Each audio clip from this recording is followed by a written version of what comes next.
బులెటిన్లో breaking news చూస్తున్నాం. భారత ప్రధాని నరేంద్ర మోడీని చంపేస్తామంటూ గుర్తు తెలియని వ్యక్తులు ముంబై పోలీసులకు ఫోన్ చేసి హెచ్చరించారు. దీంతో అలర్ట్ అయిన పోలీసులు దర్యాప్తు చేపట్టి ఓ మహిళను అదుపులోకి తీసుకున్నారు. విశ్వసనీయ వర్గాల సమాచారం ప్రకారం ముంబై పోలీస్ కంట్రోల్ రూమ్కు ఓ మహిళ ఫోన్ చేసి ప్రధాని మోడీని చంపేందుకు ప్లాన్ సిద్ధం చేశామని తెలిపింది. ఇప్పటికే ఆయుధం కూడా రెడీ చేశామని చెప్పింది. ఈ ఫోన్ కాల్ ఆధారంగా విచారణ చేపట్టిన పోలీసులు సదరు మహిళను పట్టుకున్నారు. ప్రస్తుతం ఆమెను విచారిస్తున్నట్లు అధికార వర్గాలు తెలిపాయి.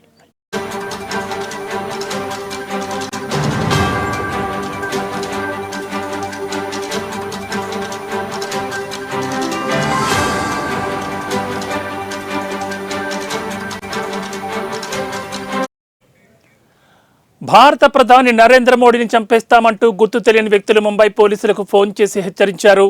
దీంతో అలర్ట్ అయిన పోలీసులు దర్యాప్తు చేపట్టి ఓ మహిళను అదుపులోకి తీసుకున్నారు.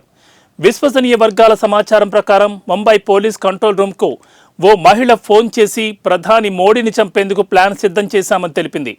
ఇప్పటికే ఆయుధం కూడా రెడీ చేశామని పేర్కొంది. ఈ ఫోన్ కాల్ ఆధారంగా విచారణ చేపట్టిన పోలీసులు సదరు మహిళను పట్టుకున్నారు. ప్రస్తుతం ఆమెను విచారిస్తున్నట్లు అధికార వర్గాలు తెలిపాయి.